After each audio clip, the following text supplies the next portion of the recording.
안녕하세요. 저는 올해 33살 여자이고요. 직업은 군무원입니다. 젊은 나이인데 힘든 일을 겪어서 살기가 너무 힘이 드네요. 저는 살면서 이렇게 기가 막힌 경험을 해본 적이 없었어요. 오늘 이야기를 들어보시고 조언도 주시면 좋겠어요. 그럼 시작해 보겠습니다. 제 직업은 행정직 군무원입니다. 힘들게 1년간의 시험 공부를 통해 군무원에게 합격했어요. 남들은 군무원이라고 하면 찰밥통이니 회사 퇴사 걱정이 없고 나중에 연금까지 받으니 얼마나 좋은 직업이냐고 생각하죠. 그러나 그렇지만도 않아요. 물론 직업에 자부심이 있었지만 사람들이 생각하는 것과는 많이 다르다는 말이에요. 실상은 박봉에 어느 정도 연차가 있어야 삶의 질도 좋아지고 봉급도 올라가고 그때까지는 돈 벌기 참 힘들더라고요. 일반 직장인 친구들은 가끔 여행도 하고 바이러스 시국에도 걱정 없이 월급 나오는 저를 부럽다고 하더라고요. 하지만 어떻게 보면 군무원 생활하는 곳이 군대잖아요. 계급 사회죠. 그래서 그런지 오래 버티는 사람들이 별로 없어요. 다들 중간에 그만두거나 아니면 공부를 좀 더 해서 공무원이나 공기업으로 이직을 많이 하는 편이에요. 그래도 전 나름 오래 있긴 했어요. 행정직이라 그런지 그렇게 힘들지도 않고 제 일만 하면 크게 눈치 주는 상사도 없었어요. 이렇게 한 직장에서 일하면서 남편을 만나 결혼도 했습니다. 남편은 육군 소령이고요. 처음 남편을 보았을 때 제복이 너무 멋있더라고요. 군대이지만 항상 부하 직원들에게도 잘 대해주고 멀리서 보고 한눈에 이 사람이 진짜구나 하고 생각했어요. 신랑은 지원병과에서 일하고 있고 그쪽 일도 행정일이다 보니 서로 회의를 자주 하게 되고 그런데 군인과 민간인이잖아요. 군인들이 좀 막힌 데가 있어 한 번씩 의견이 잘 맞지 않더라고요. 그렇게 싸우다 보니 정이 들기도 하고 다른 사람 만날 시간은 없고 매일 얼굴 보는 사람은 그 사람이고 그러다 보니 연애도 하게 되더라고요. 그렇게 몇 개월 연애하다가 자연스럽게 결혼 이야기가 오고 가게 되었습니다. 사귀다 보니 나쁜 사람 같지는 않았어요. 그리고 비슷한 일을 하고 있어 결혼하면 좋은 점이 많을 거라 생각했어요. 그래서 결혼을 해도 되겠다 생각했습니다. 그렇게 누가 먼저랄 것도 없이 결혼을 진행하게 되었고 우리는 동료들의 축복 속의 부부가 되었습니다.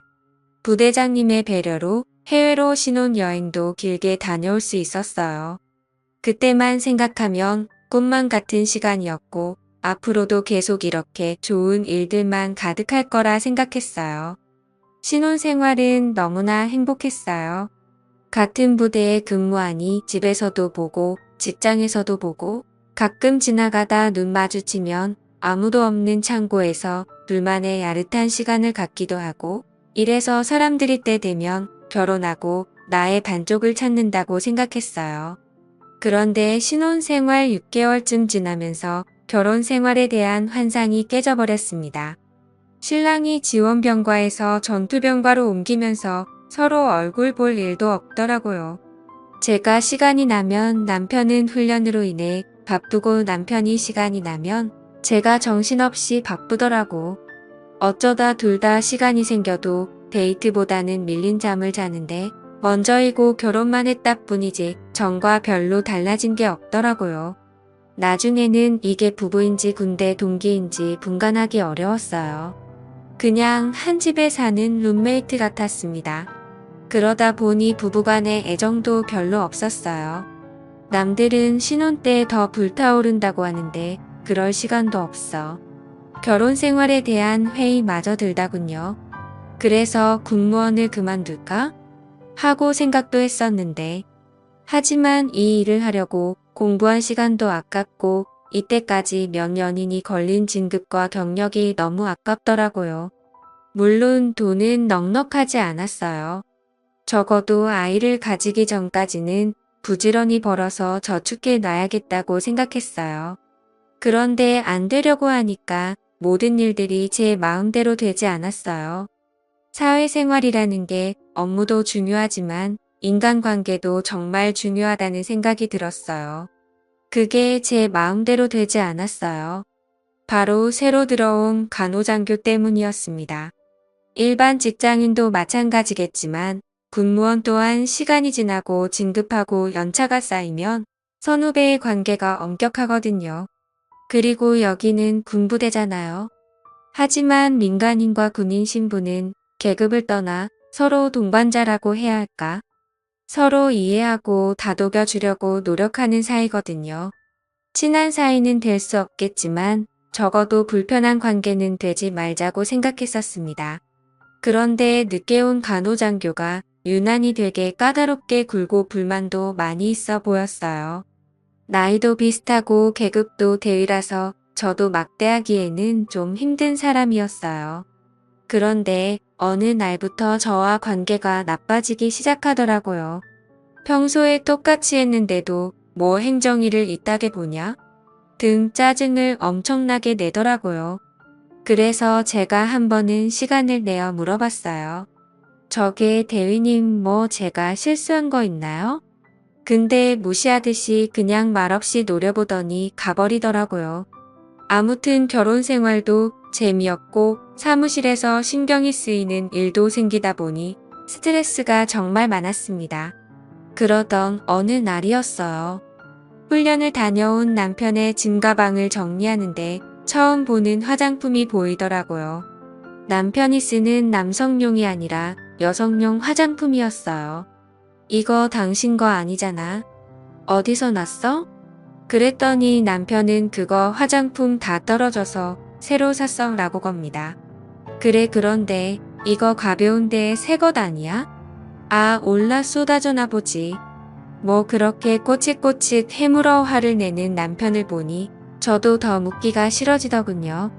근데 여자의 직감이랄까 뭔가 좀 이상한 느낌은 들었지만 그날은 그냥 넘어가기로 했습니다. 그런데 며칠 후 전 똑같은 화장품을 다시 보았어요. 집이 아니라 사무실에서였죠. 그렇게도 저를 싫어하던 간호장교의 책상 위에 똑같은 화장품이 놓여 있었습니다. 처음엔 아무 생각 없이 봤어요. 우연일 수도 있겠죠. 화장품 전시대에 가면 흔하게 살 수 있는 화장품이고 우연히 같은 걸 샀을 가능성이 있잖아요. 그렇게 생각하고 넘어가려고 했습니다. 그런데 머릿속에서 그 생각이 지워지지 않더라고요. 자꾸만 뭔가 쌓은 기분이 들었어요. 그때부터 저는 그 두 사람을 유심히 살펴보기로 했습니다. 회사에서는 간호장교의 행동을 주시하고 집에서는 남편을 능히 살펴보았죠. 그런데 딱히 이상한 건 없더라고요. 뭔가 증거가 될 만한 것들은 잡히지 않았어요. 어쩌면 제가 너무 예민하게 생각한 걸 수도 있겠다 생각했습니다. 그때에는 정말 스트레스로 잠도 잘 못 자고 그랬거든요. 신경이 예민한 상태였기는 했었어요. 그렇게 잊어버리고 지나가려는데 어느 날 충격적인 이야기를 듣게 되었습니다. 늦은 점심을 먹고 사무실로 돌아왔는데 사람들 몇몇이 모여서 이야기하고 있었어요. 그러다가 내가 다가가자 사람들이 황급히 자리를 떼더군요. 괜히 내 눈치를 살피면서 헛기침을 하는 사람도 있더라고요. 이상한 낌새를 눈치챈 저는 제일 친한 후배를 붙들어 물어봤습니다. 무슨 이야기를 했냐고 물었더니 그 후배가 망설이다가 제게 사실을 이야기해 주더군요. 어젯밤에 누가 남편을 봤는데 그 간호장교와 모텔에서 나오더라 합니다. 소문날까봐 몇몇 사람들끼리만 이야기하고 있는데 제가 그걸 보고 추궁을 했던 거죠. 그리고 그거 사실이냐고 사람 얼굴 잘못 근본 증거 아니냐고 물어봤어요. 매일 보는 사람인데 잘못 볼 리가 없겠죠. 일단 후배의 사람들한테 얘기는 더 이상 퍼져나가지 않도록 입단속을 시켰습니다. 가슴이 답답하고 정말 미치겠더라고요. 결혼 생활 6년도 아니고 6개월 차인데 벌써 남편이 남의 편이 되나니 이어 현실판 부부의 세계가 되었어요. 마음 같아서는 당장에 그 두 사람에게 따지고 싶었지만 일단은 참았습니다. 확실한 증거를 잡고 싶었거든요. 다행히 소문은 더 퍼지지 않았고 남편도 그런 얘기가 돌았던 건 꿈에도 모르고 있더군요. 아무 일도 없다는 듯 출근하는 그 얼굴들을 보니 정말 귓사랑 날려주고 싶더군요. 저는 먼저 남편 핸드폰에 위치 추적 응용 소프트웨어를 설치했습니다. 제 눈으로 확인하고 싶었거든요. 응용 소프트웨어를 깔면서 문자랑 통화 내용을 봤는데 벌써 지워버렸는지 없더라고요. 그렇게 남편의 행적을 추적하던 중 드디어 남편이 수상한 길로 가는 걸 발견했고 얼른 택시를 타고 남편이 있는 곳으로 향했습니다. 위치 신호는 뒤 골목에 있는 모텔에서 멈춰 신호가 잡히더군요. 저도 그 앞에서 한참 동안 잠복해 있었어요. 얼마 후 예상대로 남편과 그 간호장도는 나란히 손을 잡고 같이 나오더군요. 그걸로 증거는 충분했습니다. 하지만 전 바로 행동하지 않았어요. 그렇게 시시하게 끝내고 싶지 않았거든요. 일단 두 사람이 같이 있다는 증거는 확인했으니 그냥 이대로 끝내기에는 너무나 화가 나더라고요. 어떻게 할까 고민하다가 한 가지 방법을 찾았어요. 일단 사무실에 연차를 내고 친구들과 일주일 정도 제주도 여행을 갔다고 남편에게 허락받았어요. 그 전에 저는 집에 몰래 카메라를 설치했습니다. 핸드폰으로 집안 상태를 볼 수 있는 카메라였어요. 고화질의 소리도 녹음되는 기종으로 샀습니다. 물론 남편은 모르게 숨겨두었죠. 어차피 남편은 집안일에 관심이 없어서 그런 사소한 변화는 눈치도 없었거든요. 남편 성격상 일주일 동안 집을 비우게 되면 틀림없이 그 간호장교를 불러들일 거라고 생각했어요.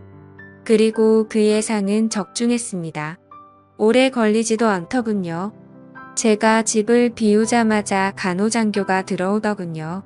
그리고는 더 이상 말하지 않아도 알겠죠. 어떻게 신혼부부 집에서 그럴 생각을 했는지. 남편도 남편이지만 그 간호장교 정말 뻔뻔하더라고요. 그렇게 녹화된 영상은 모두 저장해 두었어요. 제주도 여행에서 집으로 왔을 때 아무 일 없다는 듯 생활했습니다. 얼굴만 봐도 토가 나올 것 같았어요.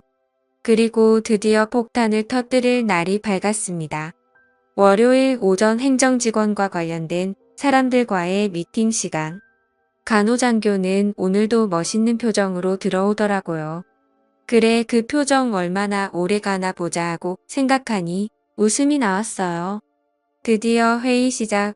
노트북에 연결된 영상을 보는 순간 회의에 모인 모든 사람이 깜짝 놀랐어요. 생각하지 않았던 영상이 나오자 처음에는 수군거리기만 하던 사람들이 영상 속 주인공들의 얼굴이 보이자 나지막이 소리를 내더라고요.